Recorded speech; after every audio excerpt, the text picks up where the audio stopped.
Bah, année, elle est cas. Mais année 2023, est année encore compliquée. Pourquoi est compliqué? Parce que décembre, premièrement, il y a décembre électoral. Et puis, à moi, il y a décembre, Papa Brad, Nazo Mona Molili Makasi. Je parle sur le plan électoral. Et puis, namoni après le ventre, namoni Makila et Tangami Makas, Nambo Kanabiso ya Congo. Quand je parle du Congo, Nalo Babadou Bombashi, Est un peu partout. RDC Mobimba. Pendant que nous sommes là pour Namboka, pour nous appeler exactitude, qu'est-ce qui va se passer? Namoni maman namolili le ventre. Et puis namoni après le ventre, Makile Sopani Makas. Tozo temps Papa Brad, ya ressemble là pour Namboko. Au Senga Nzambe Congo. Nzambe a imposé biso mboka oyo. Et loko na yoki pasi na mawa ya komona ba député na biso bazali ko kende na biloko ya ba molili makasi po ba mvutaka ba polo o bato ba kolata. Yango nous disons aux enfants de Dieu bazala trop vigilant ba sambela parce que décembre za malamte. Et ça, je ne suis pas un prophète de malheur. Je parle des choses auxquelles je vois. Décembre, vraiment, Batouba dans la distraction. Okay. Batouba compte en la profondeur en Zambie parce que dans Katia Mboka Nyos Papa Brad, Dieu élève un prophète. Amen. Dans Mboka Nyos. Et puis prophète, il y a moi dans Zalate. Prophète, Père Moukola Zalate. Il suffit que Moutou a un message que vous avez dans Zambie. Et puis message dans la solo. Après ça, on a ya ligne. Ouais. Na moto ya poni. Na moto ya poni. So ki nzamba pesinga message na koya ko yebisa libota na nzamba. Moto na mania kozwa yango. Papa Brad soko boye politique la ndoti na ndako na yo. Ah po yo sali droit. Ouais. Même pause na sali ka droite mais soko boye politique tiana mutuno. So que si tu ne veux pas de la politique ko imposer yo yé na kati ya vinali. Donc automatiquement, pour ça la politique c'est important.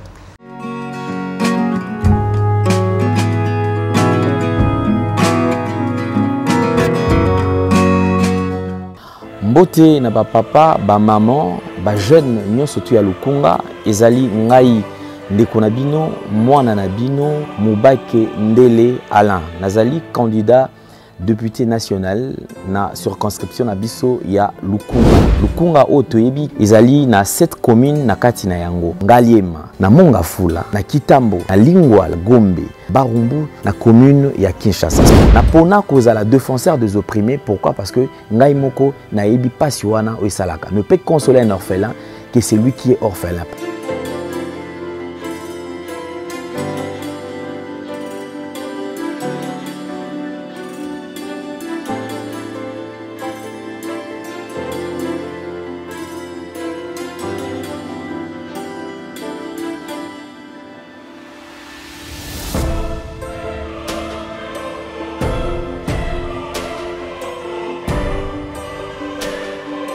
C'est maintenant ou jamais. Lukunga esengeli etelema. Yango nazo senga na bandeko nyonso tu. Ozali na kati ya Lukunga. Yeba na ko voter ngai ndeko na bino na numéro oyo 675. Autant à ce que mwana oyo penza ya Lukunga ayeba nako que représenter biso na parle bana ya Lukunga, ba papa ya Lukunga, ba mama ya Lukunga. Nazali déterminé ya ko kende ko telema pe kolobela pona pasi oyo biso to monaka. 675, c'est maintenant ou jamais.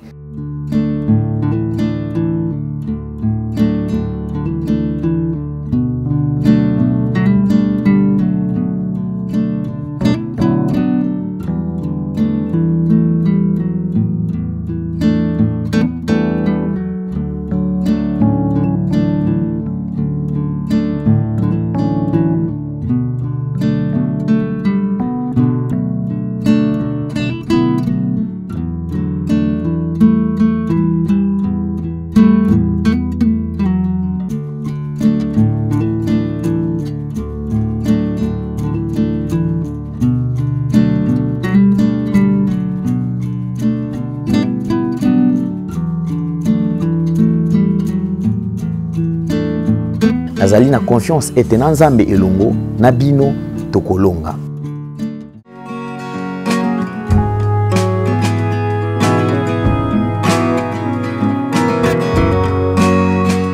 Je vous salue au nom du Seigneur, mesdames et messieurs, partout dans le monde où vous vous trouvez. Merci pour cette confiance sur cette chaîne. Comme je l'ai dit toujours, il y a une tendance, alors nous avons adopté cette tendance. Cette tendance-là est tellement nouvelle.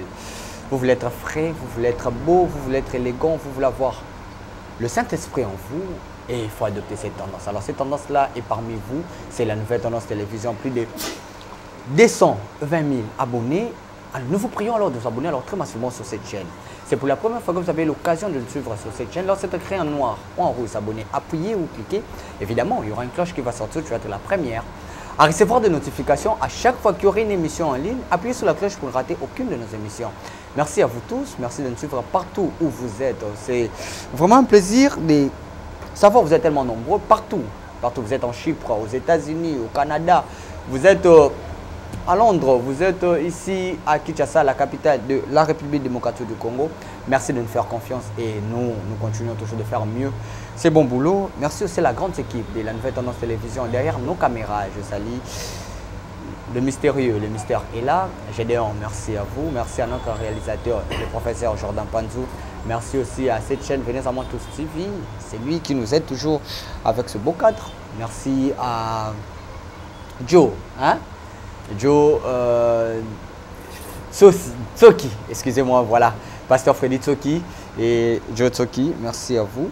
Et merci à Jonah et sans oublier, lui, c'est notre candidat 675.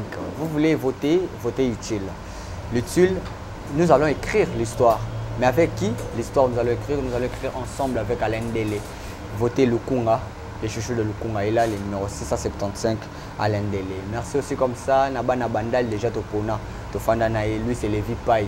Yabana Bandal, Bandal Bana candidat Moussou Sauté. Ouazongisa Patrick Mouya ya Bandal, c'est Lévi Paye. Ouakimi c'est Bandal, c'est Lévi Paye. Donc lui, Tozana Etisuka, l'assistant du gouffre. Et voter aussi notre gouffre, Jantinengo Bilambaka. De l'autre côté, dans le Congo central, on a un seul candidat. C'est d'un coup soif de servir les autres, la réciprocité toujours. Merci. Aujourd'hui, pour notre énième numéro avec ce grand homme de Dieu, vous le connaissez évidemment. Quand je suis avec lui sur ce plateau, vous êtes édifiés. Quand je suis avec lui, on sent la présence de l'Éternel sur ce plateau. Lui, c'est un grand homme de Dieu. Et il y a tellement de témoignages. À chaque fois qu'il y a une émission, et on attend un retour. Quand on parle de retour, on attend œuvre le Seigneur nakati ya émission tout ça là. Seulement na prière tout ça là, seulement na contact nebo contacter homme de Dieu. Lui, c'est le prophète Steve Okoka. On va essayer de parler sur l'actualité, on va essayer de parler sur les élections. Dengue et Zoleka, bon, il y a un qui tombe sur Swaneza, point a été, mais plus on va parler sur le mois de décembre. La fin d'année, on va toucher. Qu'est-ce qui se passe? Spirituellement, c'est quoi d'abord le décembre? On va essayer de décortiquer avec l'homme de Dieu. Mais question d'actualité, on va essayer de palper un peu avec le prophète Steve Okoka. Il est avec nous sur ce plateau. L'homme de Dieu, je vous dis bonjour. Bonjour Papa Brad. Vous allez bien? Dieu nous fait grâce, ça va très très bien. Je m'excuse parce que je voulais un peu... Déjà, si tu énerves un homme de Dieu, vous êtes maudit. Non, non, ça va, c'est pas déjà, quand un homme de Dieu fait « Ah, Brad », non, c'est pas. Toi, tu es mon frère. Le retard que j'ai pu venir, je m'excuse de ça. Il y a 1 heure, il y a retard pour nous remettre. Moi, c'est quelque chose de bien quand je m'excuse et que tout le monde va dire que Brad a voulu chier un homme de Dieu. Sinon, et Tonga et puis Moussala Nzambe. Moussala Nzambe et Tonga. Non, non, Brad Nzambe, Oya Pesabiso Lotomo, Azali comprendre en charge. Nzambe oyo asali que to continuer kozala basali na ye alamusa biso na tongo apesa biso makasi pe a équipe biso spirituellement. C'est ainsi toute la communauté baza malamu mingi Nzambe vraiment azali kosala tozali bien sans problème. Na père spirituel? Oui, oui, avec mon père spirituel qui est l'apôtre Augustin Mwimba. Lui, c'est mon père spirituel. Vous êtes heureux de dire que j'ai un père spirituel? Je suis trop super heureux même. Et il est fier de vous? Il est trop fier de moi. À chaque fois quand il me voit, il dit merci de m'avoir donné un fils comme moi. Ça fait quoi? Tant au monde que Batoualobi, il n'y a pas de père dans l'évangile. Non, non, dire qu'il n'y a pas de père, c'est fort. Dire aussi qu'il y a certains pères qui ont dérapé, on peut comprendre. Mais malgré leur dérapage, ils restent toujours pères. La paternité existe. Ce qui est là, je ne dis pas que comment. Séparation, moi, c'est la père spirituel. Il y a ma bétonini. Osana Soni Lelo, lui, c'est ton père spirituel. Papa Brad, il est mon père spirituel en bien. Il est mon père spirituel en mal. Il lui serait toujours mon père spirituel dans toutes les circonstances. Et je n'ai jamais pensé, même Dieu connaît, que je n'aurai jamais un problème avec mon père spirituel qui est l'apôtre Augustin Mouy. Très bien. On a une question parce que si on a une côté sur le terrain, biso to elima kama nzambe c'est important. Terrain wana ezamingi ya batu musu. Yemo yebi ma mlenga lo papa so. Ba ça ben poli ba pasteur ba boya ba père spirituel là. Ça dépend si y a éducation à mutu. Ah OK. On a c'est tout ce qu'on a vu. Merci beaucoup, je suis avec les Prophètes Steve au Kouka sur ce plateau. Prophète Steve, il y a tellement de messages et tellement de témoignages. Ouais.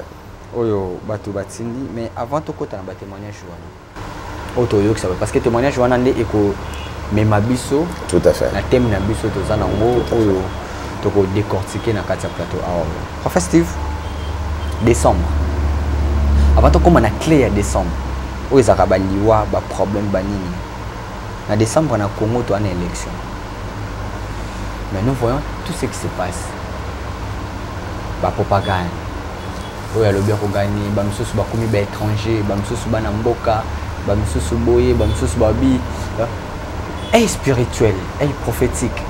Parce que vous êtes un prophète. Papa Brad, premièrement, c'est une émission chrétienne, auquel on doit toujours commencer par la prière. Très bien. Malgré Kozunga, moi, l'Ikolomingi, la prière. J'aimerais quand même prier. Merci. Avant tout qu'on a vu via émission. Très bien. Seigneur, merci pour cette grâce que tu nous as fait encore aujourd'hui. Sois devant nous un Dieu puissant. Derrière nous, notre protecteur et soutien. Père, j'anéantis tout esprit qui ne veut pas confesser ta Seigneurie. Dans le nom suprême de Jésus-Christ, j'ai ensuite prié. Amen. Amen. Merci beaucoup, Papa Brad.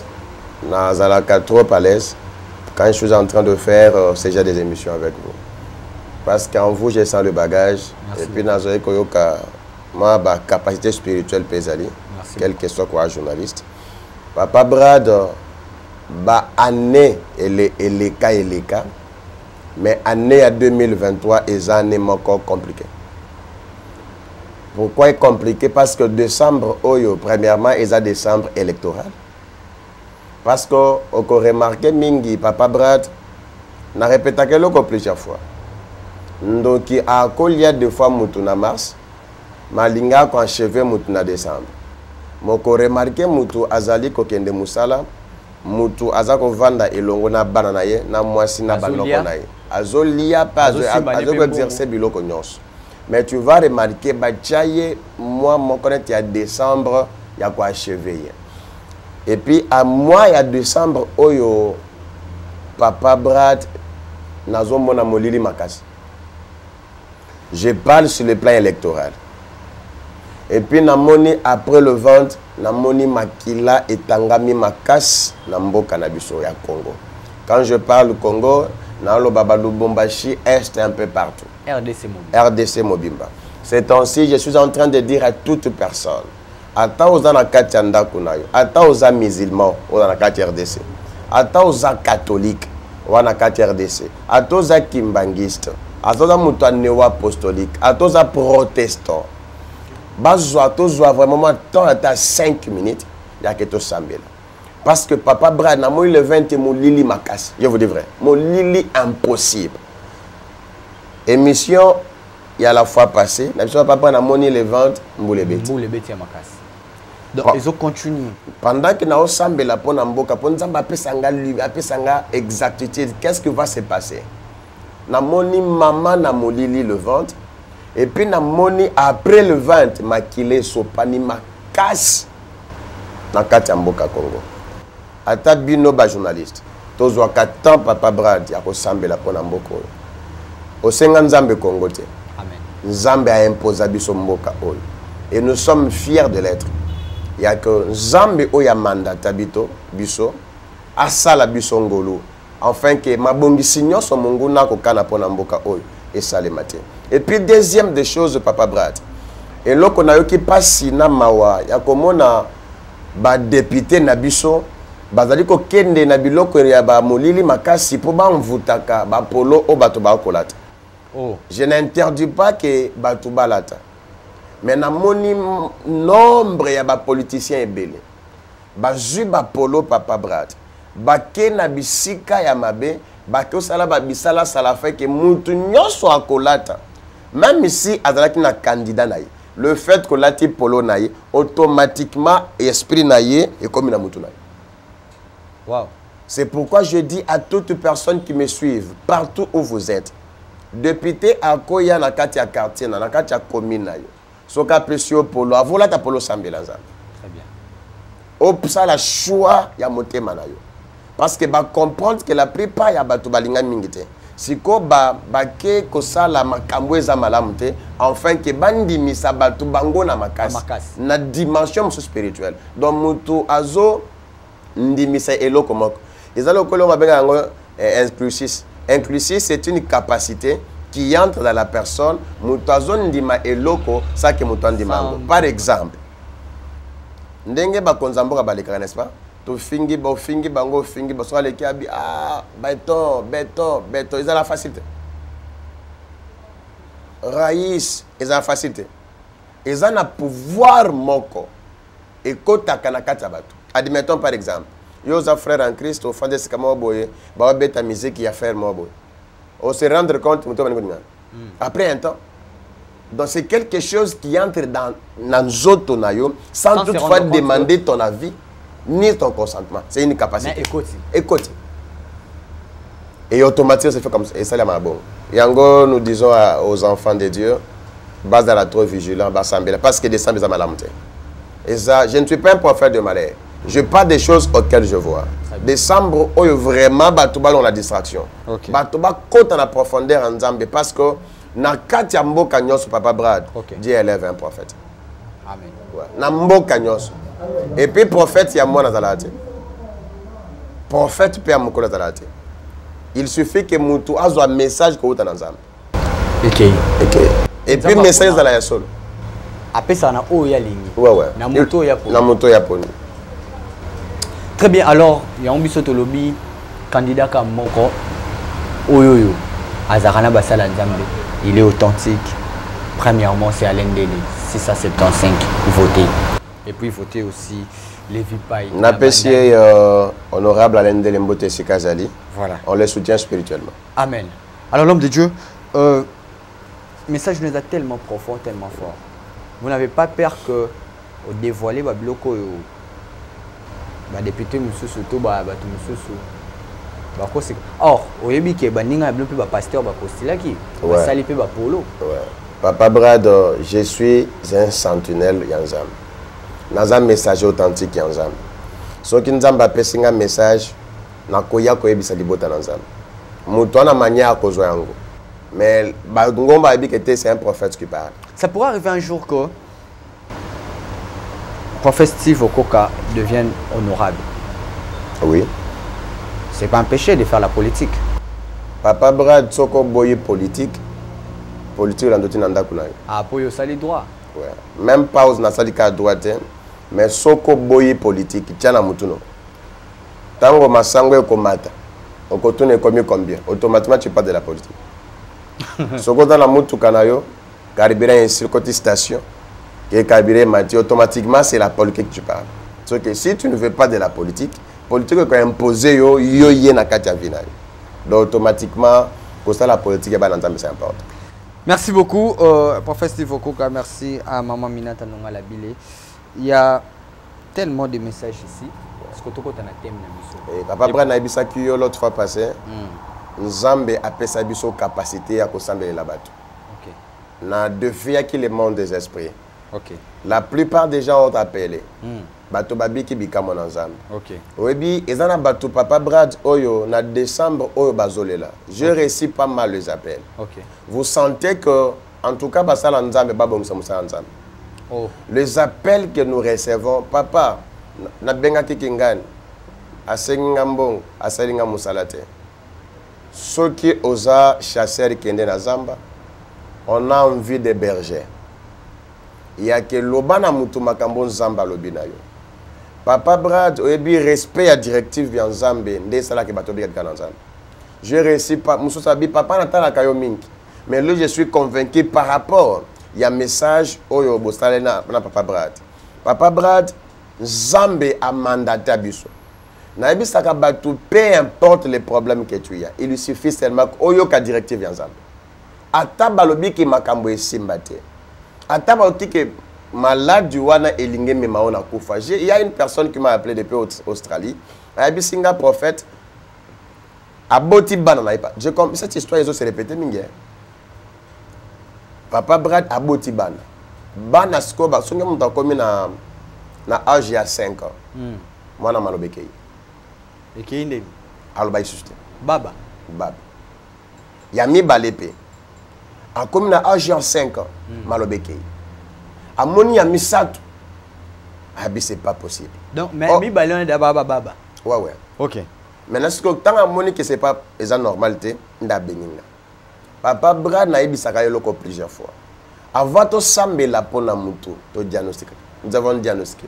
Pour faire un bon traitement, il faut faire une bonne analyse. Il faut que diagnostiquer c'est quoi les problèmes. Papa Brad to sali analyse, to diagnostiquer, je te dis et après tu dois comprendre que mukolo akendaka kopesa biloko alibal na famille ya mwasi. Abosanaka kopesa bidon ya mafuta ya mbili. Nde bazwa soso ya mobali bakata mutu. Babiti mokolo kozongisaka bidon ya mafuta. Vous vous rendez compte? Donc ndenge bazo kata soso ya mobali mutu, ndenge batia dire ya ane ya ke muto ya kolo batembe. So aboti bana bakolo bana dire ote. Papa Brad, par la grâce du Seigneur, tu continues la directive et puis Nzambe a sali afin que Abika Mananzambe. Et pendant que je vous parle, Banayan Sobalou. Mais c'est un sujet très profond. Ouais.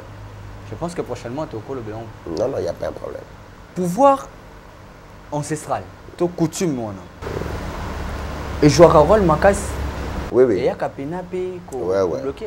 Ouais. Bah, pouvoir ancestral. Ouais. Et dans la famille, par exemple, il y a des écoles qui sont bâtiments à Liboso. Au Koliam Bongote. Il faut les que nous t'allions. Ce qui est liembon, c'est ton enfant aura des sérieux problèmes. Il va le Oh. Ouais. Mais Mouta Bongo Soka et Sambeli Tolongoli Yango, je crois que nous avons ça. Mais force à coutume et jouera rôle moro au Sambépé ou Simbité. Parce qu'il faut ça là dans le haut. Papa Brad Nzamba les coutume. Oui. Mais est-ce que Mafuta wana symbole non ils ont. On monite que et Kangama dira bana misato, mais quand on a prié Nzamba libéré. D'abord les coutumes za sorcellerie. Ils ont bondoki. Ils appellent bondoki pirema sorcellerie. Voilà, c'est un peu ça. Merci beaucoup. Alors, comment ça vous fait au fin du boé, prière et salami, batouana babiki, babandi ko témoigner aussi mes téléphones. Avant ça, il y a un transfert wana. Avant tout, batum suba lo bananga. Tu te dis quoi, Yomoko? C'est première des choses, c'est avoir la confiance avec Dieu.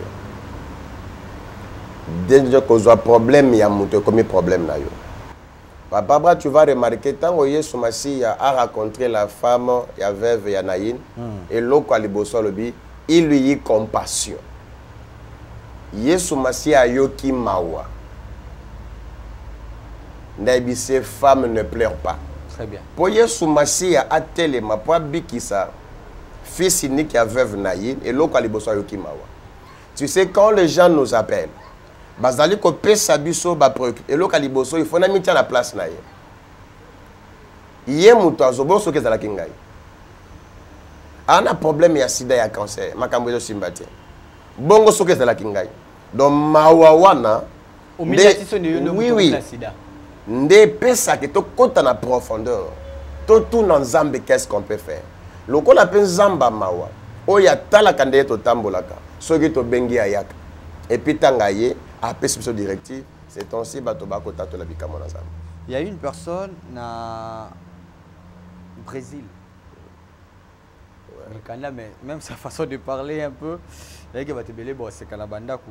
Voilà, on va lire. Comment message à bateau témoigner le beau Kanzambe durant l'émission tout ça.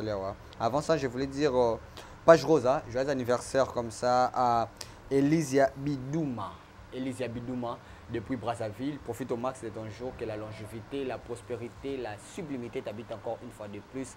Cher Ndeko, donc Elisia Bidouma, de la part de notre frère Gédéon de la Nouvelle Tendance Télévision. Voilà, merci. Prophète Steve Okoka, le numéro Yamutu, comme on a eu Maka, bon, Maka c'est plus 55 11 94 90 29 104. Plus 55 c'est déjà Brésil. Plus 55 11 94 902 91 04. On a un numéro de commission Skoboyoka audio. Comment on a témoigné? Bonsoir prophète. Nzambe na yo aza makasi. Makasi, makasi, makasi, makasi, makasi. Nzambe na yo aza makasi.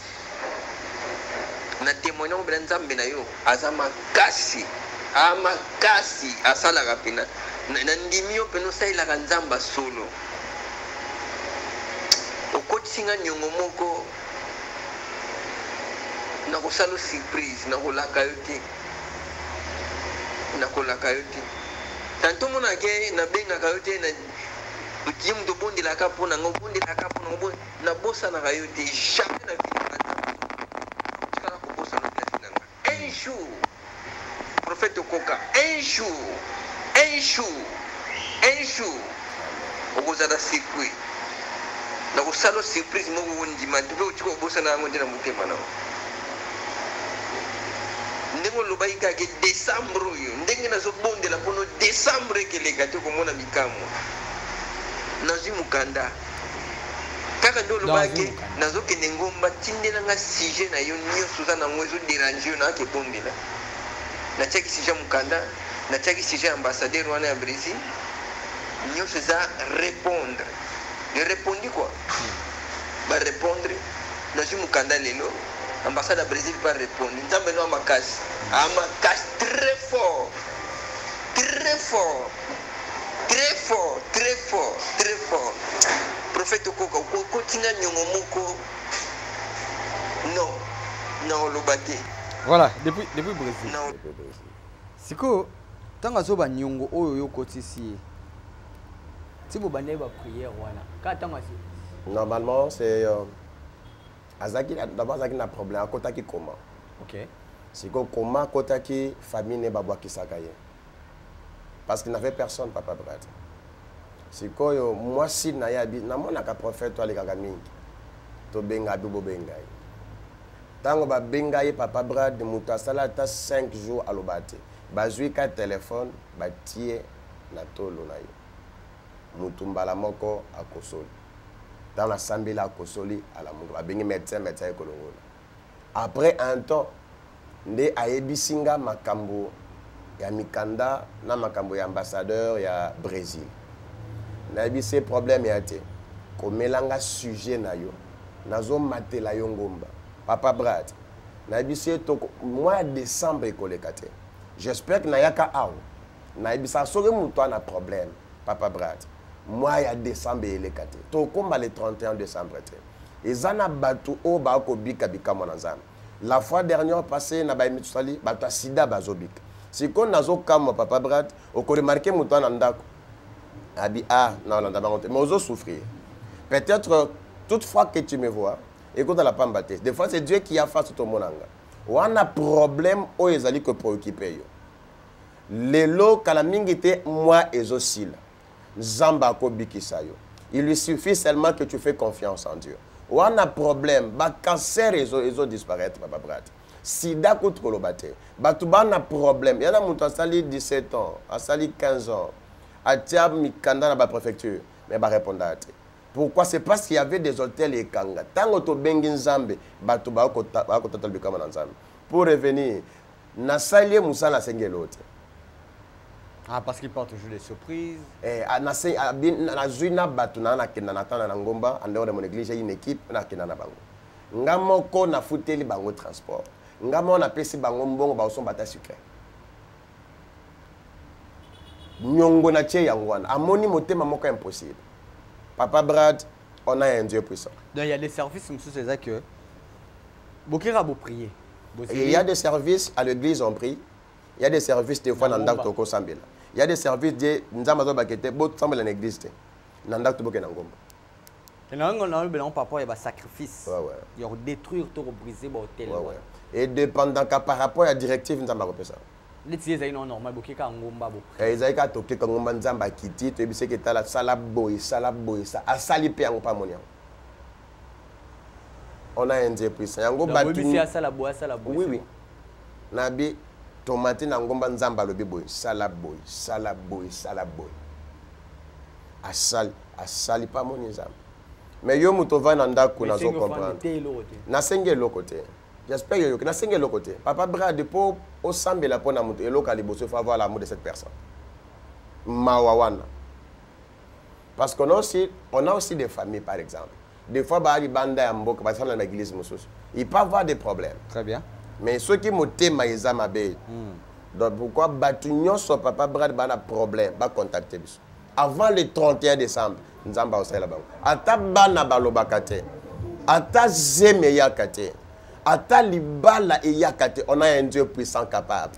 Ata na janvier aux 8, mais ce que je connais, le 31 décembre le kolekate. Zambo ya benganga na musala akosala ngolo. Ko bangelo côté. Maloba ya famille papa Brad et les kinzambe na ba moite. Maladie commissaire local a joué. Les lots aux ana diabète. Lobby prostate. Non. Zamba pesibiso capacité. A pesibiso mandat. Dans le ciel, il y a quelqu'un, Papa Brad, à qui tolongo la mukayate. Tile lo mukayezalaka. C'est que tout bomba bon Zambé nabiso. Yango partout où tu es. Zambé ya papa nanga molima poto Augustin Mouim. A na capacité à restaurer vina. A na capacité. Donc, muto a garder intimité. Ah, ok. Muto a garder intimité. Pour ebele balongola intimité en Zambé. Azana ye pasteur mais sans option.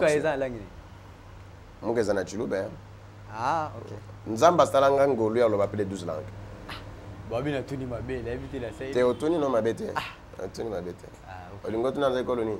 Te kolote. Ah, biso ba kolo ba raté. Yo bete olingo tuna. C'est pour qu'on a précédé. On comprend. Mutu nyonso na problème, consulter prophète Steve. Nzamba ko sala ngolu. Tu as un problème au benga ba prophète makambo simba kate. Nzamba na facilité ko sala ngolu. Ok. Na kolinga kolo bebelete. Mais quand tu vas appeler, toi-même tu vas revenir pour témoigner. Il y a un autre message, un petit truc qu'on vite fait. Allô papa, bonsoir. Bonne santé paï. Vous avez bien qui mes alliés. Nicole Belé de Sololité. Sopé tout ça très bien. Nama wanzambe, Zamba Zosunga. Nana no soka bonne nouvelle. Apesi biso mukanda. Donc Nzambe a zolokumu liboso emibale Nzambe a pambola papa pona ba sacrifice ozaki toujours ko soutenir biso na musika na bike na molimo tozaki te comme un accord. Nzambe asali biso grâce na mawana ye nde ministre ko répondre biso apesi biso mukanda ngai mosi na bana biso nyonso.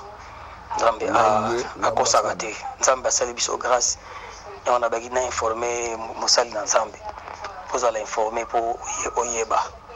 On a tiré le audio Oyo. On est ensemble. Na CPLI, merci Benza, na zapenda reconnaissant ma case. Na pona lisungi na bino ba ya losambo. Ndenge bo soutenir biso na musika. Voilà. Nzambe a zanga te ko pambola papa to CPLI ya mingi. Ok. Donc yebe zaika pombe. Yesko na bana. Ye azalaki akena mboka moko. Papa Brad na bana mwasi mukanda problème. A côté ça partout. Abi papa na bengi ba prophète nyonso. Nanya lenga mbongo te. Na ebisi bon. Avant na sambe la pesanga tana tu nzamba. Tana tu nzamba papa Brad Dieu me dit yasa. Na ebisi ke simba kama bele ya mboka na yo. Esiko ba pesa wa mukanda te. Mabele wana salango boy.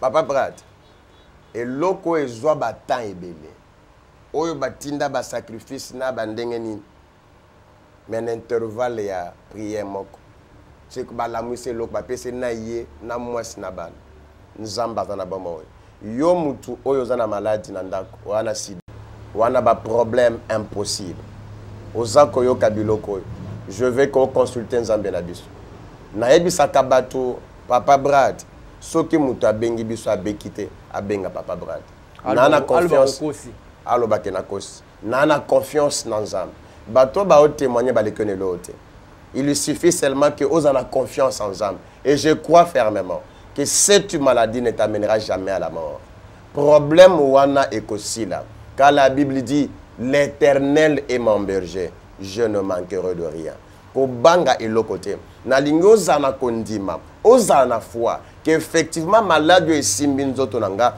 mais nata na moni prophète c'est que malade est aussi là kobanga elokote wana posa ya prophète Steve il en a plus 243 97 023 36 67 n'hésite même pas tu as un problème appelle et tu verras notre Dieu dans ta vie et nous allons restaurer puis à yo. Voilà, merci beaucoup, Prophète Steve. Mais bon, Lélo, tout ça. Lélo, tout ça. Tu as fait l'année. On a Saint-Esprit, vas-y. Mais il y a un peu là, ouais. Je sais que c'est là, mais. N'a pas de bas. Vas-y. Bon, on a respecté quoi, hein? Vas-y. Bon, question quand on se au mois de décembre. Est-ce que au bin abiso ba ko liamutu na max mais ba chevé na décembre vous n'avez pas peur en tant qu'un homme de Dieu vous voyez pas que il y aura beaucoup de difficultés na décembre que vous allez mettre tout le monde en défi aux maladies problèmes difficultés toutes sortes il y a difficultés tout les Camerounais étaient les marques. Et vous voulez entrer.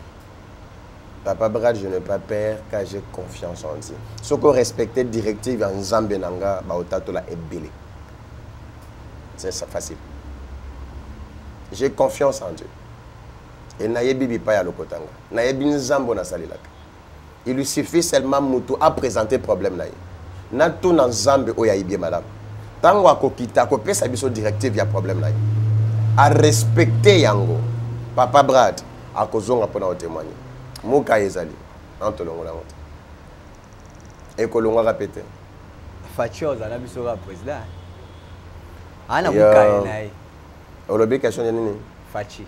Azana biso ka président. En fait, Azana muka ya nae. En fait, au tuni mton tozo lobi. La tiki. La lobby, la tuni. Au tuni bona répondre. Naebi sara batu que toute autorité vient de Dieu.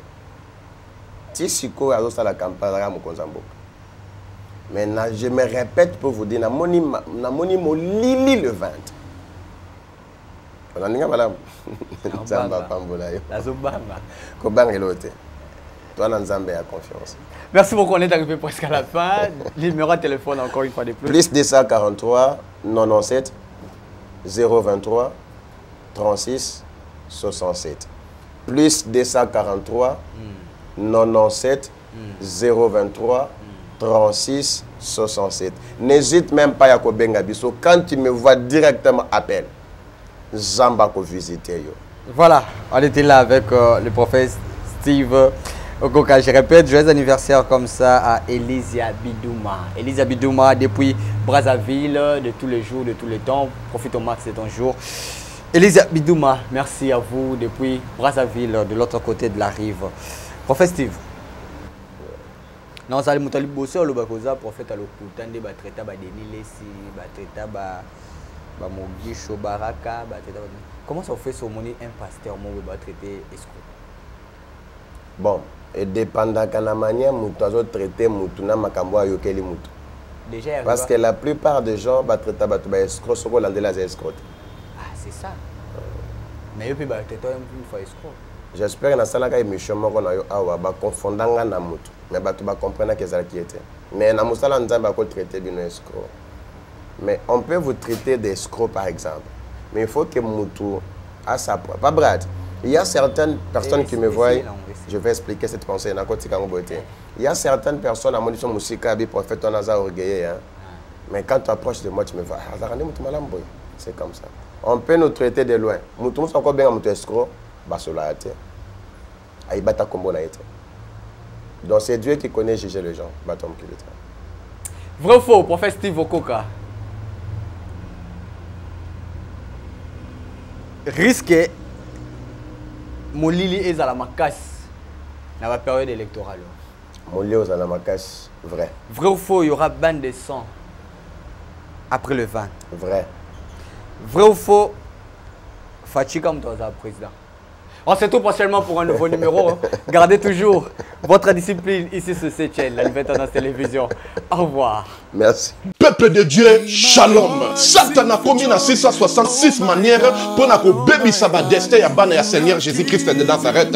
Na destin na yo, oza na yo pauvreté, mais na destin oyo Satan a pesi yo au commis pauvre. À côté si célibat, à côté si ba blocage, à côté si ba esprit de mort, à côté si bana ba autisme ba yaki ba biki. Ba o bazala ki na ba blocage ba débloquer bina ba changer o bazala mikumba na bango boya nango epai na nzambe ye moko ko décharger bino botala o ba kobi décharger nakoki kobomba te bolamu nzambe asali ngai prophète ba opportunité pour nga Clémence ekomaki pasi faveur ekomaki pasi mais ntango nazongi ba opportunité oyo nga nakutani nango nakutani na ba opportunité donc mutu nyonso aza na besoin ba opportunité na vie ba porte fungwama ba chance sala donc okutanaka na makambo malamu na nzela nga na une semaine on a utozonga na 2 semaines je suis heureuse et je suis vraiment heureuse que nzamba pesinga ba faveur wana opportunité fungwami donc ba difficulté on azaki ya kokanga nga ya makasi modèle nzamba débloquer ngo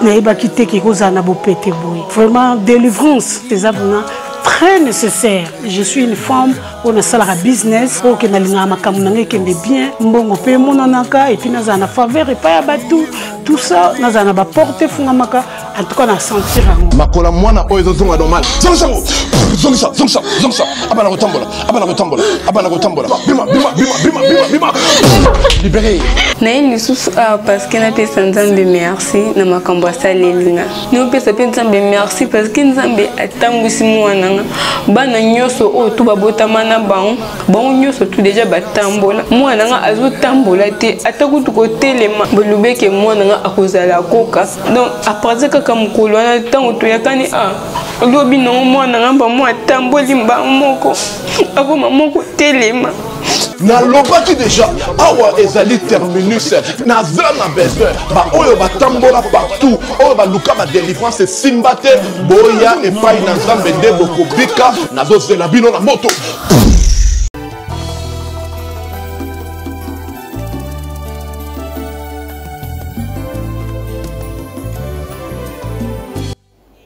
Shalom à tous, c'est la prophétesse Esther Emmanuel. Je vous salue tous au nom de Jésus. Bien-aimés dans le Seigneur, je viens vers vous pour un sujet très important et que aujourd'hui nous sommes dans 1 Jean 3, verset 8.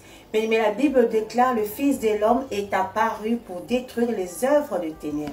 Mais ce soir, j'aimerais franchement que nous puissions comprendre que nous sommes arrivés vraiment à la fin de l'année.